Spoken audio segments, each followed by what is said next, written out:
Hey everybody, it's Board Game Blogger. Today I'm here to review Successors. Now this is put out by GMT, and it's sort of a hybrid card-driven strategy.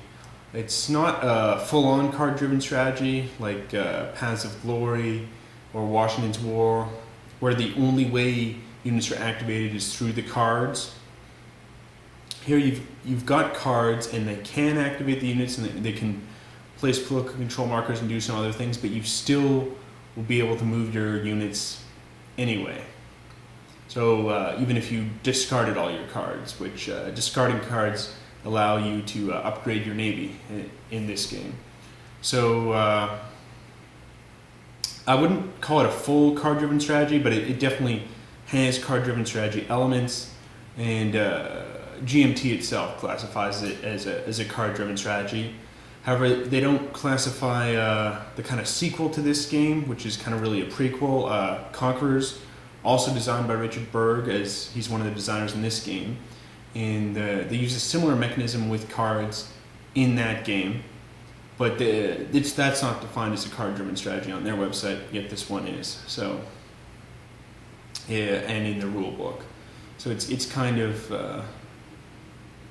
I guess, variable ways they decide to structure it. But I'm gonna, for the remaining of this review, call it a card-driven strategy, though I mean there could be arguments either way as to whether it qualifies or not. But it's a great game nonetheless, and just a fantastic CDS, and it's one of my favorite multiplayer games. And it takes a while. I'd say if everyone is up on the rules, you're still probably looking around 3-4 hours. Though the game can end quicker because there's the win conditions kind of take effect automatically. And there's 3 different win conditions, and which is really neat for this game. You can win by having the most victory points, which is simply controlling the most area.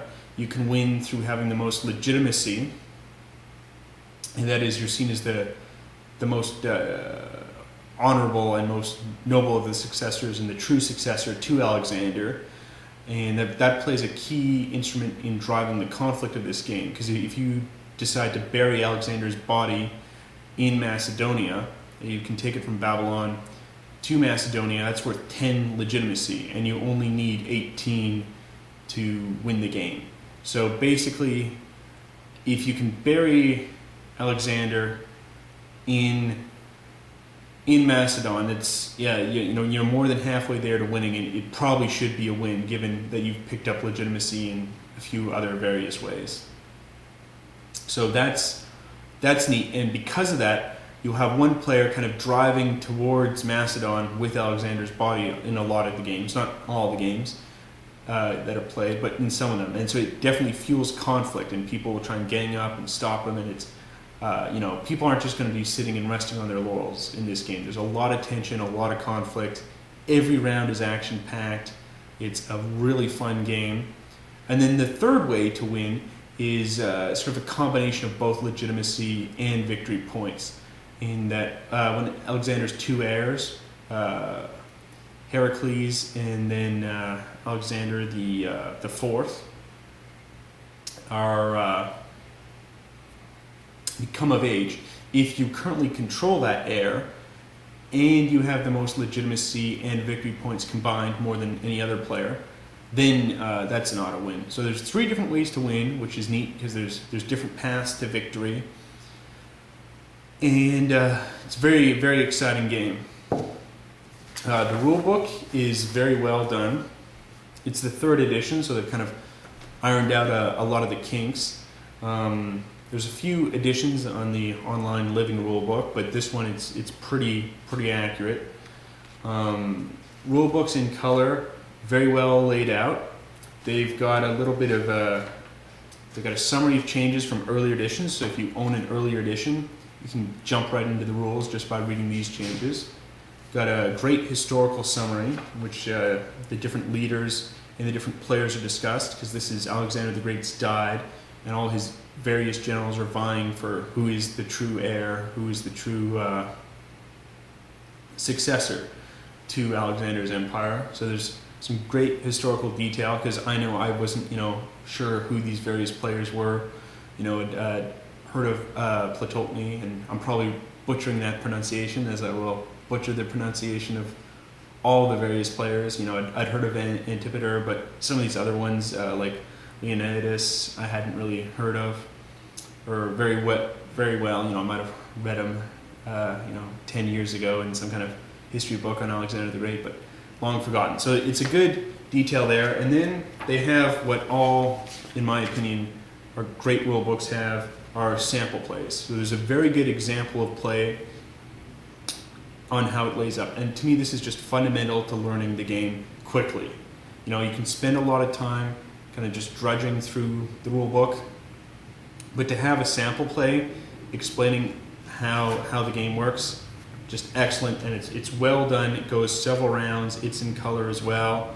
It's not detached from the rest of the rule book. So I know some games, they'll have a separate book for the sample plays with the rule book. Sometimes that makes it easier. You've got the sample play out, and you can then check the rule book to it. So, that's a minor negative feature on this game, but it's not that bad. The cards are fantastic, high quality. Cards can be played different ways. You can play it for the ops, you can play it for the event, or there's some bonus cards which play for both.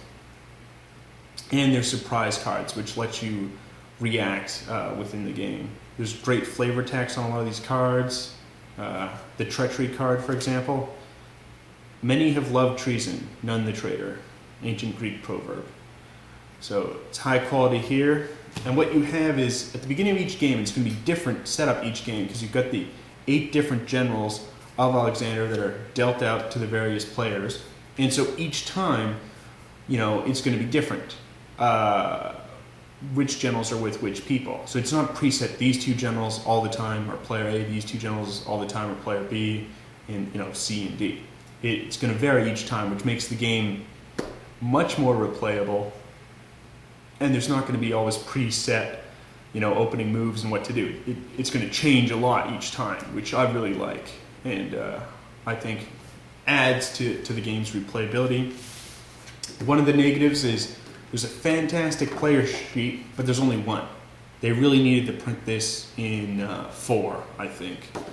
And a lot of the newer GMT games seem to be doing that. The ones coming out this year or last year, they'll print appropriate number of player aid sheets. But I really wish GMT had printed 4 for here, because having this player aid sheet is basically a must.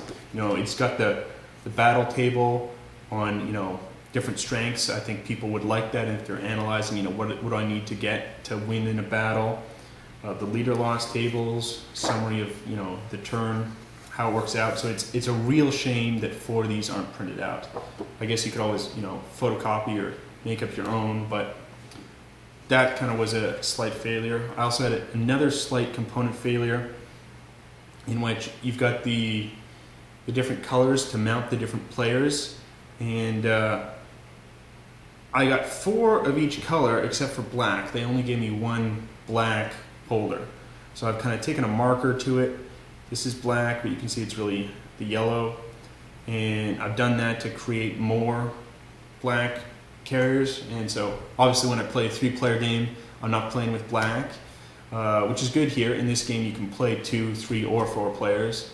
I think it's really better than just a 2-player game. If you've just got 2 players, go play some other game. This really excels at 4, though it's still very fun at 3.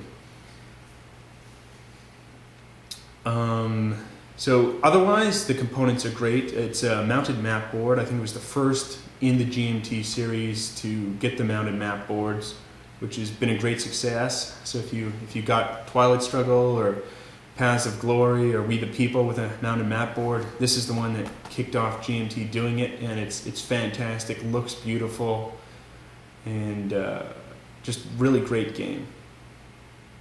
So why don't I take a look, go through kind of a sample turn of how the game works, and you guys can get a view of the board and how it looks. Okay, so here's the board set up. how it looks. As you can see, it looks really good. Just sort of ancient map. Looks fantastic. Now the way the game plays is there's the turn orders determined. You label the usurper. You have the reinforcement phase, which is skipped in the first turn. You shuffle and deal the Taiki cards, which are sort of the cards used in the game. You then have the strategy phase, which is done 5 times per turn. So there's going to be 5 turns, each turn with 5 rounds of strategy. And so in total, you're going to play 25 cards throughout the game, unless someone wins before then. And you then have the isolation phase at the end of each turn, in which your political control can get isolated. So if we zoom in here, this is yellow's political control. Now, the way something gets isolated is if it's blocked from tracing a path to a major city. This square box is, or here is a major city. So if it cannot trace its path to a controlled major city or to an army, then it's isolated. An army of the same color. So let's say these were actually black controlled, and there was a black general there. So let's say we had black minor general with a mercenary there. Now these two are not isolated. However, this yellow one is, since it cannot trace a path to Perdicatus. Well, actually, it can trace a path through the transit points. So that's a bad example. But let's say he was there. Now these can both trace a path to the general, whereas this yellow one can't. So because of that, this would be isolated at the end of the turn. So that's how isolation works. If you can trace a path to either a major city or to your own military units. So turn order is first assigned by, we look at the victory points and legitimacy. So the player with the most victory points is labeled the usurper, and that's the person most trying to steal Alexander's mantle.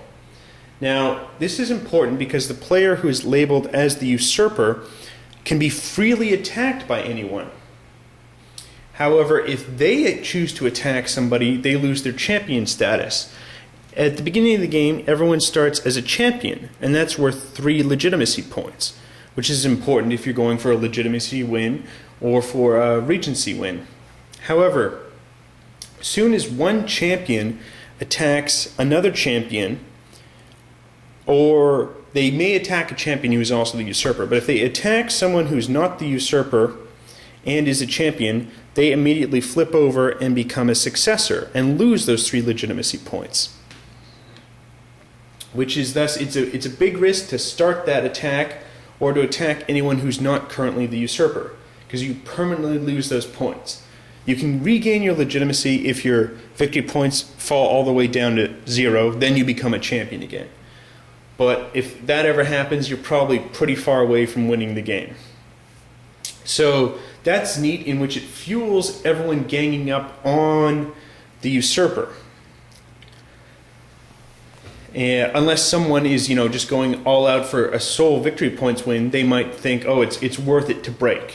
However, as soon as you open that sort of Pandora's box, if you will, and stop being the champion, then everyone can attack you without fear of losing their own champion status. It's a very neat mechanic.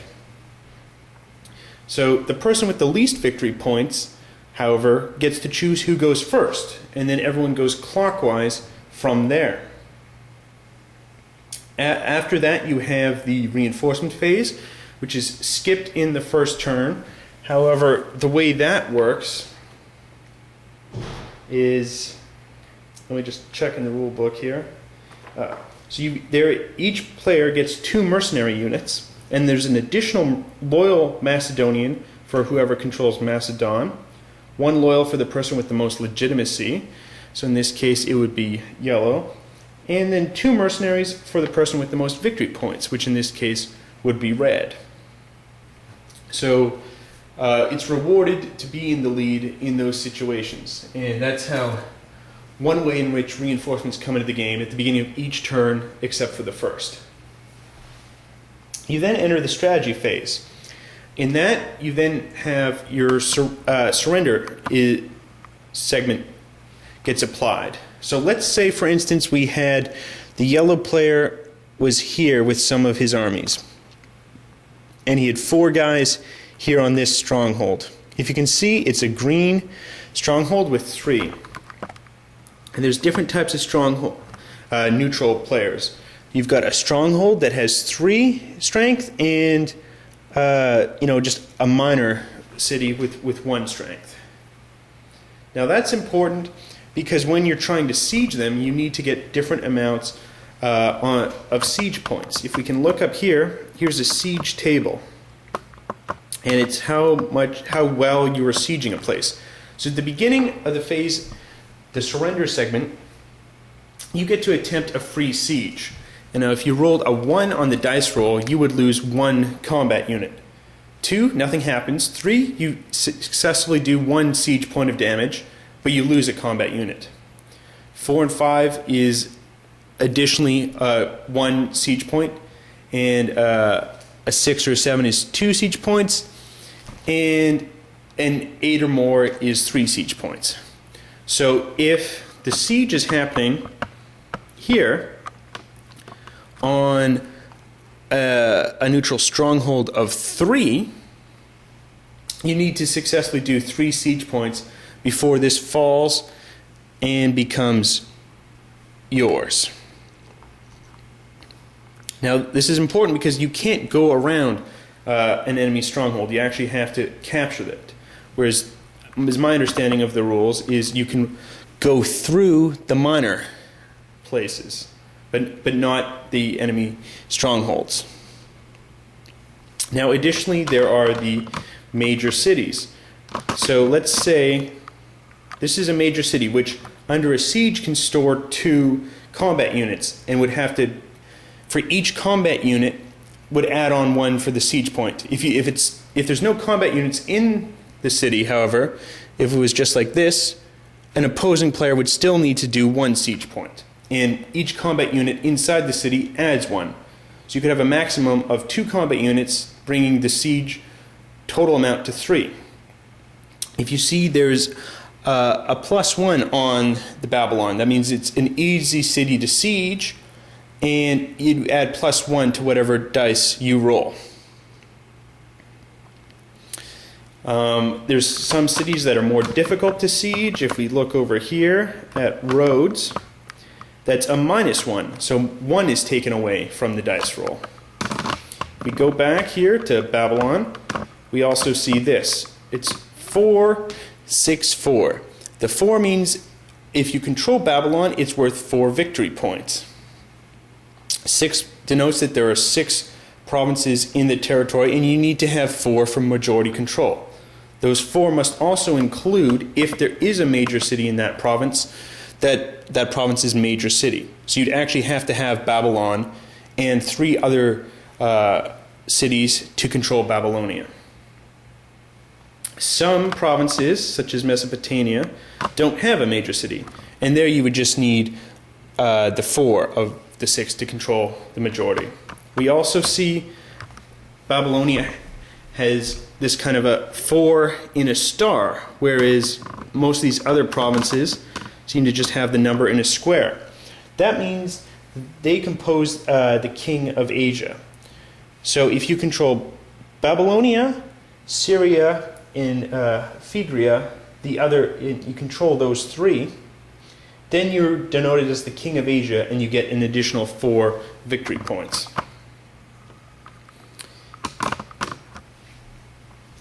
So there's that free siege attempt, surrender attempt, which happens at the beginning of each round.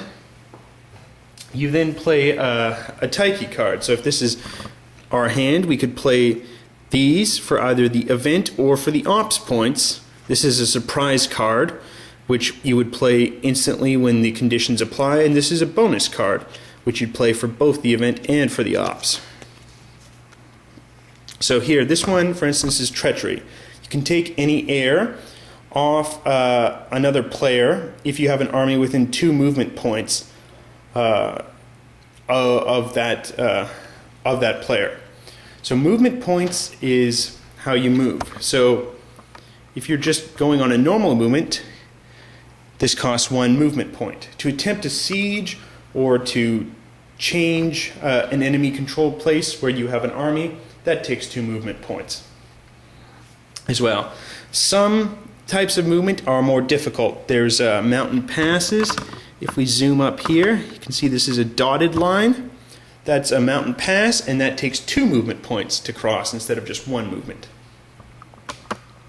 But if we chose to play this card for, say, the 4 ops instead of the event, because that's quite a bit of ops, you can use the ops in a couple of different ways.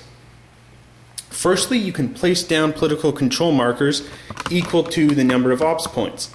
However, those political control markers have to be within 2 movement points of your currently existing political control markers at the start of this Taiki phase. So, we could place a political control marker here, because this is only 1 movement point away. However, we couldn't place a second one here, because this is 1, 2, 3 away from where we initially started. We could, however, place one here, because it's 1, 2. So you can place political control in empty places. It won't convert where there currently is political control, but that's a way of getting political control in an empty space. Just going to take a break for a second, grab some water.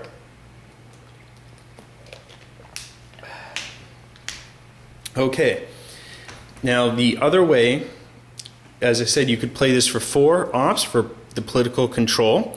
You could also actually move a general and that would be worth 4 movement points. And you could just automatically move a general that way. So it gives you an additional movement to general in addition to the movement segment, which will come in a bit. So that's an advantage, and you can also raise armies. So for every 3 ops, you can get 1 mercenary army, and for every 7 ops, you can get a loyal Macedonian, which has doubled the strength of mercenary armies and does not retreat if you lose a battle. Loyal mercenaries can actually stay around even if you lose a battle, so they're much more valuable but much more expensive. And that would be the 3 ways in which you could play an event card. Then what happens is the movement phase. You roll 1 dice, and then you check it on the movement allowance table. If we zoom in on this general, looks like Perdiccas, he has a 3 on the top left and then a 3 in a yellow box. The 3 in a yellow box is his minimum dice roll for a battle. So that means when you roll your 2 dice, both those dice, if they're less than 3, get moved up to 3. So if I rolled a 5 and an 8, that 5 would stand and a 1 would be converted into a 3, giving him a total dice roll of 8 for the battle. Now the number in the left side is his initiative rating. Now you want a lower initiative rating to be able to move easier. You check here on the table for a movement allowance, and as you see, if you roll a movement higher than the initiative, then they get to move. They get 4 movement points. If you roll the same number equal to their initiative, they get 3 movement points. And if you roll a number less than their initiative, they only get 2 movement points. And that whatever dice you roll applies to all your generals for the entire round. You can also always split off some minor generals from your main army. However, their initiative rating is always 4 and their battle rating is always 2, which is much less than your main generals. So you don't want to do that if you can avoid it. So you would then move your generals and potentially conduct a battle. What's neat in this game is you can attempt to evade a battle if one so occurs. However, You then roll the dice, and if it's greater than the initiative rating, they can escape. If you fail, however, you lose local troops. Local troops work sort of how militia works in Washington's War. You get 1 local troop if you control the city where the battle takes place, and an additional 2 if you control the province where the battle takes place. So that's a potential 3 local troops for a battle, which is the equivalent of 3 mercenaries. It's quite powerful. Why don't we look at how a battle takes place? If we can zoom in here, take a look at the military strength. And so now Perdiccas has 4 loyal Macedonians to start and an elephant. Now the elephant is unique in that the combat strength can vary in each battle.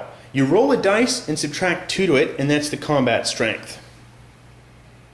So if, let's say, we rolled a 4, minus 2, and the combat strength is 2. However, since you've got 2 elephants, they would be total combat strength of 4, each elephant providing a combat strength of 2.